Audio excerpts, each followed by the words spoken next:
Bismillahirrahmanirrahim. Assalamualaikum warahmatullahi wabarakatuh.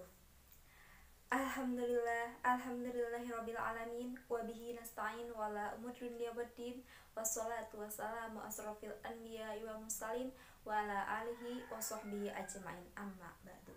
Pertama-tama marilah kita panjatkan puji syukur kehadirat Allah Subhanahu wa taala. Shalawat serta salam semoga tercurah limpahkan kepada junjungan kita yakni Nabi besar Muhammad Sallallahu Alaihi Wasallam.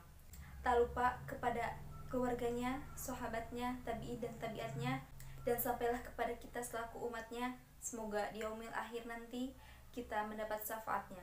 Amin, amin ya robbal alamin. Hadirin yang berbahagia, dalam kehidupan yang sangat singkat dan pendek ini, mari kita memanfaatkan untuk meningkatkan iman dan takwa kita kepada Allah Subhanahu wa taala dengan taat menjalankan perintah-perintahnya dan menjauhi segala larangannya, agar kita mencapai kehidupan yang bahagia dan sejahtera lahir dan batin, dunia dan akhirat.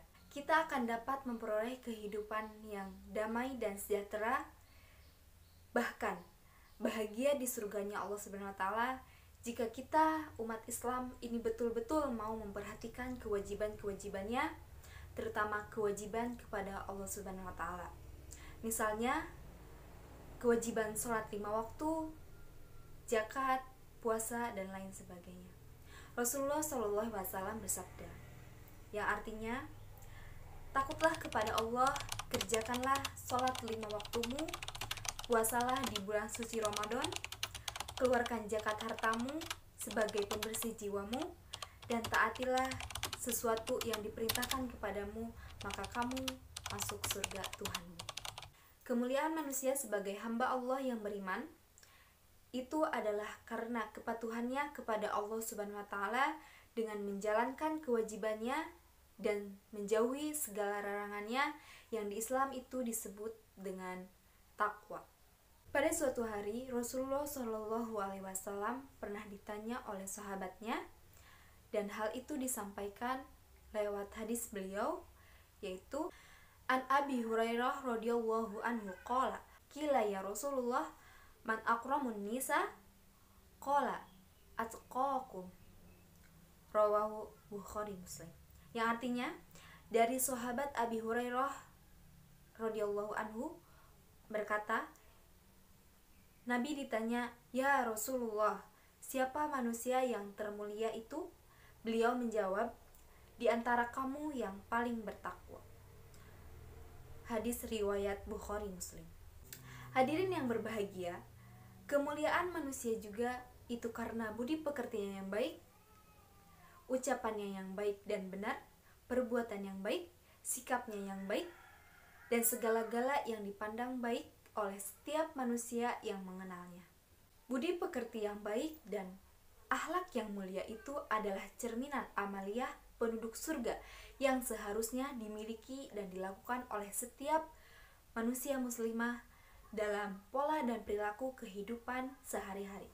Rasulullah Shallallahu Alaihi Wasallam bersabda, "Makarimul akhlaki min amalil jannah," yang artinya akhlak mulia itu cerminan dari amalan penduduk surga. Karena itu, setiap manusia muslim diharapkan menjadi pelopor kebaikan dan menolak segala bentuk kejahatan dan kemungkaran yang dapat merusak tatanan hidup, mengancam ketentraman masyarakat manusia, supaya kedamaian dan kemaslahatan hidup dapat dicapai di mana-mana tempat. Hadirin yang berbahagia, menurut hadis Nabi Muhammad SAW dikemukakan bahwa kemuliaan manusia itu karena 4 perkara. Yang pertama, karena akal. Akal yang dimiliki manusia itu adalah sesuatu yang sangat berharga dan bernilai tinggi, yang bersifat rohaniah, yang diciptakan oleh Allah Subhanahu wa taala untuk selalu berhubungan erat dengan jasmani manusia. Justru dengan akal itulah manusia mencapai derajat dan kemuliaan tertinggi, karena dengan akalnya manusia dapat menggali dan meraih berbagai ilmu pengetahuan. Kemudian dengan akalnya dan ilmu pengetahuan yang dimiliki, manusia dapat menciptakan alat dan teknologi canggih, dapat merancang bangunan dan membangun gedung-gedung bertingkat, membangun jalanan dan jembatan, bahkan menjelajahi ke ruang angkasa. Itulah manusia muslim sebagai hamba Allah yang beriman dan termulia di antara makhluk-makhluk yang ada di jagat raya ini. Dan dia juga sangat dimuliakan oleh Allah Subhanahu wa Ta'ala. Hadirin yang berbahagia, selanjutnya yang kedua yaitu karena agama yang benar. Artinya, suatu peraturan dari Allah Subhanahu wa Ta'ala yang diciptakan untuk mengatur kehidupan manusia agar dengan agama itu manusia dapat berjalan di atas jalan yang lurus dan benar yang diridhoi oleh Allah Subhanahu wa Ta'ala. Dengan agama, manusia dapat membedakan mana yang hak, mana yang batil, mana yang benar, mana yang salah, mana yang baik, mana yang buruk, mana yang halal, mana yang haram. Itulah Islam, agama yang benar, agama pembawa selamat dan pembawa rahmat bagi seluruh alam. Dengan agama Islam, itu manusia muslim dapat mencapai keselamatan dan mencapai puncak kemuliaan di sisi Allah Subhanahu wa Ta'ala, dunia dan akhirat. Selanjutnya, yang ketiga yaitu karena sifat haya. Di dalam diri setiap manusia terdapat sifat haya atau malu. Nah, dengan sifat malu ini, manusia aktif mengerjakan perintah dan kewajiban-kewajibannya dari Allah Subhanahu wa Ta'ala dan menolak berbuat sesuatu yang bertentangan dengan syariat agama Islam karena ia merasa malu dilihat oleh Allah Subhanahu wa Ta'ala. Sifat haya atau sifat malu ini yang dimiliki oleh manusia itu dapat mengangkat derajat dan martabat manusia muslim di sisi Allah Subhanahu wa Ta'ala, sebab sifat malu ini merupakan bagian dari iman seseorang yang beriman.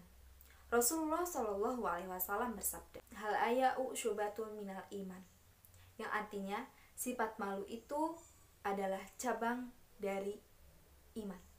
Hadis riwayat Muslim. Yang keempat itu karena amal soleh. Amal yang dikerjakan manusia muslim itu artinya amal yang dikerjakan dengan niat yang tulus, ikhlas dan murni karena Allah Subhanahu wa Ta'ala semata, bukan karena yang lain. Amal yang dapat membawa manfaat dan meringankan beban dan membawa kesejahteraan bagi masyarakat luas, misalnya menyumbang untuk pembangunan masjid, tempat-tempat pendidikan, pondok-pondok pesantren, majelis-majelis taklim, dan anak yatim yang sangat mengharapkan bantuannya.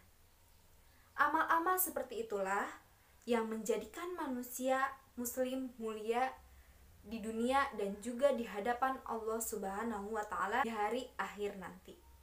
Hadirin yang berbahagia, demikianlah kultum yang dapat saya sampaikan pada pagi hari ini.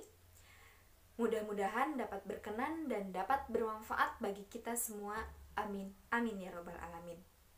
Syukron. Wassalamualaikum warahmatullahi wabarakatuh.